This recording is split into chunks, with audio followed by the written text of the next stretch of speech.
So I apologize for all the jumping around we've been doing just lately with the filming and just everything. And I'm just going to say with this spring, everything is jacked up, screwed up to where nothing makes sense. But we're back on our cylinder for our lowboy trailer. My dad went to a store in Paducah, Kentucky and got the seals matched up for the piston and the cylinder. And he's put those back in, and we're about to install the rod and the piston back in the cylinder tube. And then, are we gonna go install the cylinder, our heavy cylinder that about took your finger off? You might. I think I want to go spray. Well, I guess he's gonna go spray corn.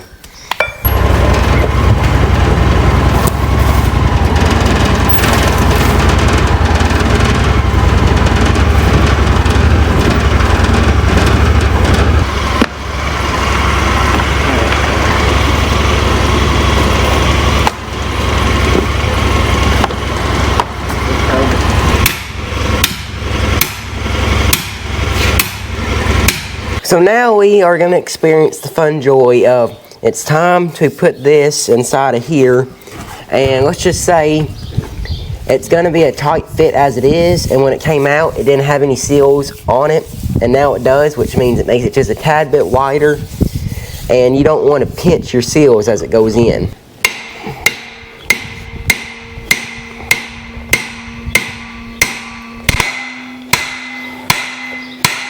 That thing is impressively very heavy. This cylinder is a one-of-a-kind cylinder. Down here, so most cylinders, I call your end cap on your rod that screw into your cylinder and that just screws around and threads in. Well, this does not have that. It has a locking mechanism. So we push the end cap into the cylinder, and there's these 3 rings right here that you put in, and then you have to take that end cap and push it back over top the locking mechanism, lock everything in. So what we're gonna try is we got our openings up here, and we're gonna try using air to push it back out. And if that doesn't work, then we pretty much have to pull this rod all the way back out and let that piston hit the end cap and push that end cap into its locking spot. And we're just hoping that the air does not build so much pressure that it all let go at once, because then, the poor Pioneer right here is going to be the target for a flying cannon. I think we just got a video title, The Flying Cannon. I hope not. You gotta be careful with this. Oh, she's moving.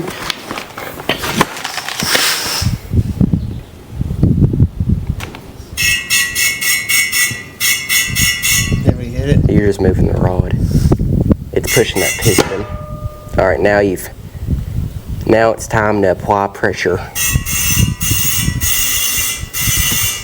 Are we successful? No, it's got to come all the way up past it because there's a snap ring that goes around that. Does that really matter? Yeah. All the exciting stuff always happens when you never have the camera on, because just right before all the exciting happened, that our flying cannon here actually didn't go flying. But we finally got this piece set in there. We took an air hose and built a bunch of pressure inside here, and it finally popped it out. And then we put our snap ring on, and after that it's good to go. It weighs about 256 pounds. It takes about, look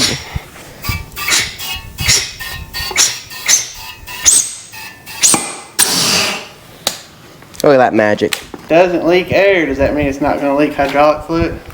Oh, it's definitely gonna leak fluid. We never had good luck rebuilding cylinders. Well, it's not leaking air. But I guess as Chet Larson would say, it takes 2 grown men and a small child to move this thing. From Central City, Kentucky, the home of True Vine Farms, the one and only Farmer King.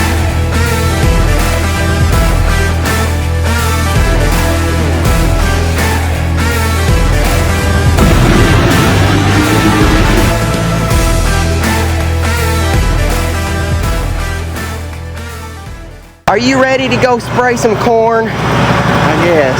I guess you're going to play in the mud too? I hope not, because we're going to we run over a little bit. I want it to come back up. Well, I guess there's nothing left to do it but load it. But guess what? Our sprayer's been sitting outside again. It's magically filled up halfway up with water again. I don't know how. I don't know where the water comes from, but it's found its water again. That stuff smells like PVC glue.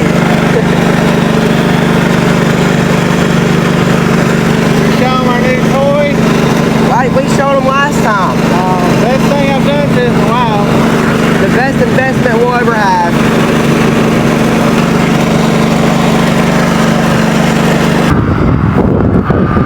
That's what you call really bent or really screwed up.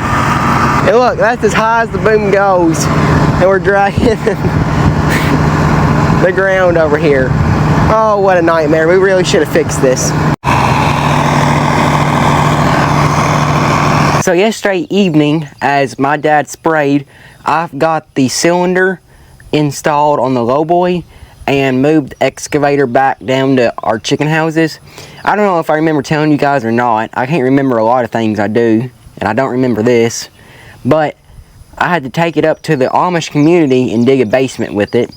So we got the basement dug out like huge rocks. I don't know. Piece of land they bought has rocks. We're just gonna leave it at that. It has huge rocks. We can put a picture in it right here of the rocks I dug up, but there's a lot of rocks. Our sprayer, she's right there. She's all washed up, ready to go inside. 1486 got washed too. The only one left to wash is the Magnum sitting over there. But the Magnum may have a road trip this week to go get some window tint put on. Time to, you know, wiggle woggle the sprayer into its home. You know, I just had a great idea. I was going to use this tractor to wiggle wobble the sprayer into its home, but then I'm looking and like, what about the lawnmower? Should we try the lawnmower? Wiggle woggle with the lawnmower. Now, I do have some sense of responsibility, and I really hope that this does not like mess anything up. So we'll see how she pulls on flat land. Flat land, not flat land. We'll see how she pulls on flat land, and if she struggles a little bit, that's probably the sign, because you know, you guys don't pay me enough money to cover what that's gonna cost if something blew up on it. But you know, for the sake of a thumbnail, we'll do it. So we're about to put the sprayer up. I'm gonna use I was gonna use our tractor, but I've got the great idea. The lawnmower would be way better as far as maneuvering the sprayer. Yeah, you let me know how that works. Well, they really thought I was gonna use the lawnmower. We just got a good thumbnail picture out of it. Yeah. Well, yeah, you come over well, you won't make it up the hill, but if you did, you may be sitting like this. You may be in the air. Make sure you have your seatbelt on.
Everything's tucked away.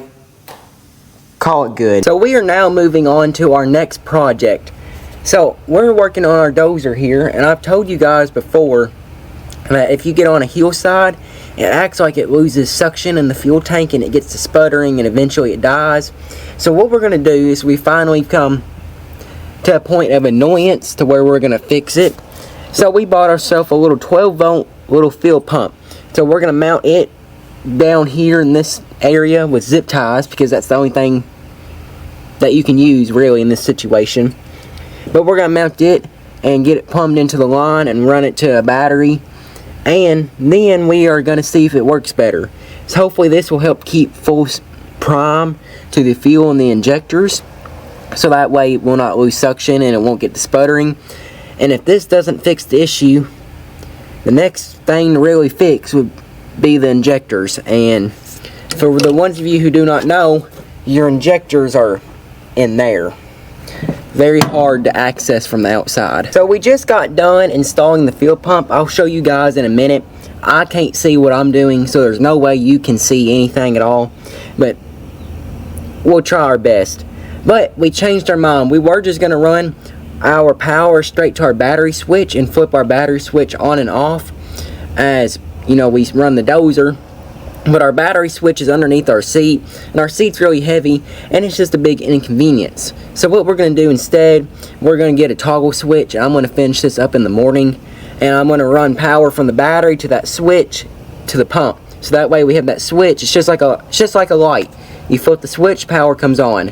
Turn it off, the power stops. Just like a light, and that will control our pump, and hopefully this solves the issue with a $60 pump instead of many manual labor hours involved in injectors and fuel lines and all that lovely stuff, because it runs fine when it's on level ground, but when you get on like a hillside, working on hillside or whatever, and we have a lot of those around here, that is when it acts like it loses suction. So now with this, hopefully it's going to keep suction all the time. So if you can see down in there, our line is coming in right here, hits the pump, and then goes into the primer. And our ground wires just ran right here to on the frame, and our hot is going to run up, you know, up yonder and there. That is the gist of everything. It is 8:04. I'm done for today. I'm tired. I'm hungry. I ain't even ate supper. I think it's cheeseburgers tonight, that's good because I love cheeseburgers and I'm hungry. But I guess we'll continue on this project in the morning, and we'll see where it goes. Thank you guys for watching this video. Hope they enjoy it. Remember, faith, family, farm. See you in the next one.